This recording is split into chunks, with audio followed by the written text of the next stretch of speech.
I think we're being lied to.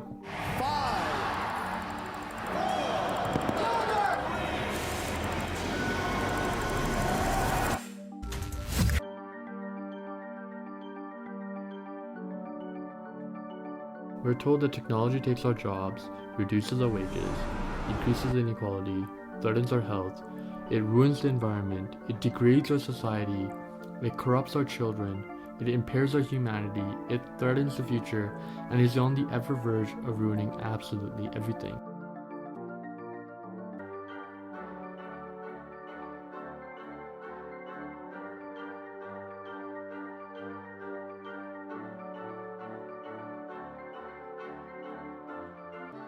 We're told to be angry, bitter, and resentful about technology. We're told to be pessimistic. We're told to denounce our birthright, our intelligence, our control over nature, our ability to build a better world. We're told to be miserable about the future. I think a millennia from now, people are going to look back and say, wow, the late 20th century was really a great time to be alive on this planet. It's like our days could be numbered. It's a paranoid and pathological time. Lots of weird stuff happens. There are people who are deliberately predicting the very worst. Militia groups worry that the U.S. government could grab more power. First, the lights will go out in Asia. I'm concerned about terrorism. Chaos and confusion. Everything's gonna collapse. There is nothing I want more right now than for the entire world to explode. So what is it really? What's actually happening? Are we nearing a climactic end to it all soon? Or a launch pad from where we embark? I think the only answer is in looking at our experience. I want to show you this chart. Now this chart maps basically the usage of the words in Britain. Starting in the 17th century, there was an increased use of the terms related to progress and innovation in Britain. This is in comparison to Spain, who was the economic rival at that time but fell behind in technological advancements. They analyzed millions of books that were digitalized during this time and saw an upsurge in the British books that discussed progress, and it occurs almost 2 centuries before the real economic takeoff actually happens in the 1800s. Their usage of their words mirrors their economic development. And you see, it's not just that people were talking about progress when their country was doing well and was moving forward, but the cultural evolution was almost baked in before the economic growth happened. So the question is, what can our culture today tell us about the future tomorrow? And when you look at what's happening today, we've seen a shift from a culture of progress towards one of worry and risk aversion. And economic growth is slowing over the same period of time. In this video, if there's one thing that I really want to dispel, it's pessimism. I think there's a lot of it to go around, and maybe rightfully so. But I think this perspective fosters anger and resentment. It rejects our human intelligence and how far we've come, leading to a very bleak outlook on the future. How many times have we seen a picture like this? Or similar attitudes? But I think reality is hyper-superstitious. It's guided towards where we're thinking it's gonna go. And the truth is, given my background in medicine, I spent a lot of time reading about the history of medicine. And all of our strides have been nothing short of miraculous. We've made huge breakthroughs with the development of vaccines for polio, measles, HPV. We've nearly eradicated diseases like smallpox. And think about HIV patients in the past 20 to 30 years. This thing went from a menace to society to people living normal lifespans. I can keep going on forever, and this is only for my field, which is medicine. However, in our conquest for beyond the skies, we've traveled to the moon, we've sent telescopes to the furthest corners of the universe, we've made huge societal leaps, people have raised their voices for equality, they've challenged norms, we've used growth of free markets to lift millions out of poverty, and we've made goods, like physical goods, as accessible as possible, and we've given people material abundance. Challenges that face the modern world will be solved by focusing on progress and not less.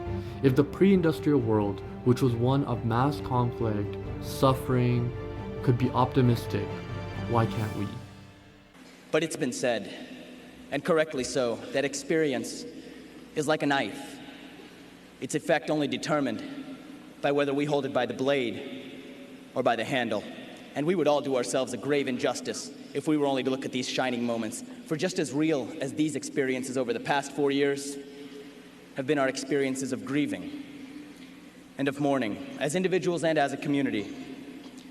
I know some people would disagree with me, but hear me out.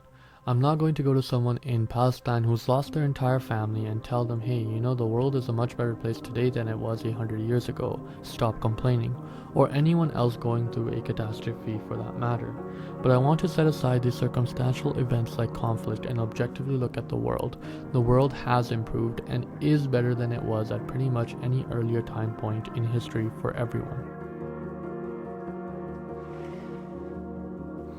But why do we have this feeling of doom?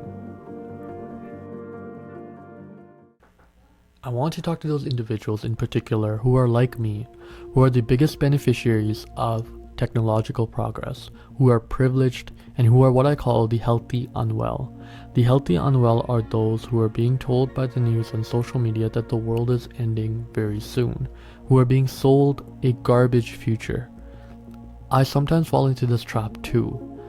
When a new war is announced or a new policy change, we all feel it, and we all know this visceral feeling that comes about. In the mid-20th century, US science fiction was one of the most inspiring arts. We believe we could achieve great things, and we did. Today, the opposite is largely true, where futuristic work looks like dystopia, and in real life, government and media mock our greatest innovators. I think culture matters, and what you believe and work toward tends to bring about that reality. No matter your political views, there's no reason we can't achieve a brighter future. There's a really good quote that resonated with me. It's by James Baldwin.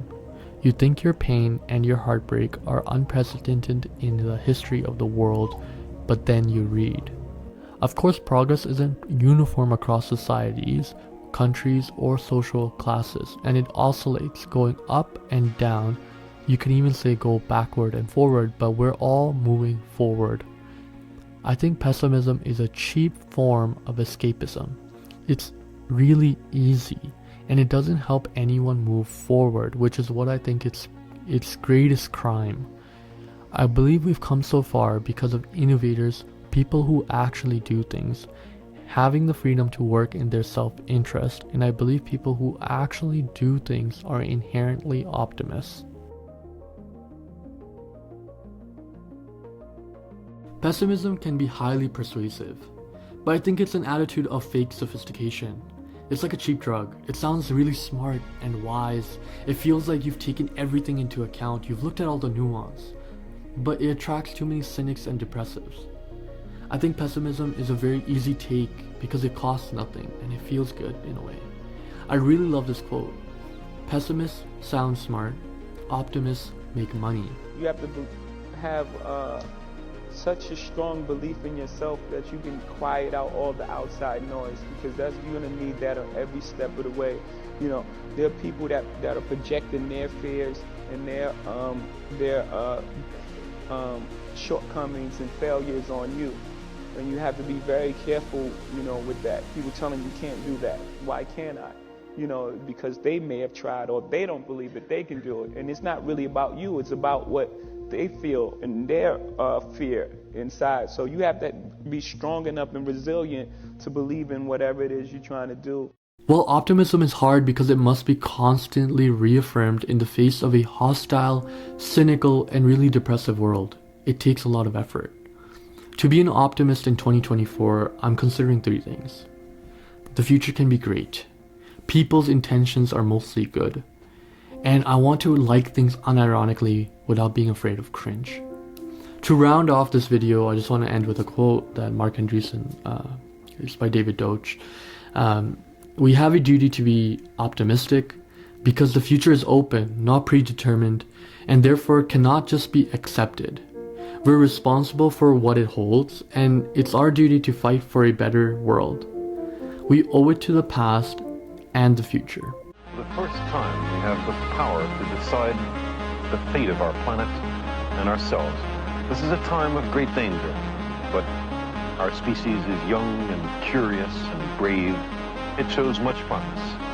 In the last few millennia, we have made the most astonishing and unexpected discoveries about the cosmos and our place within it.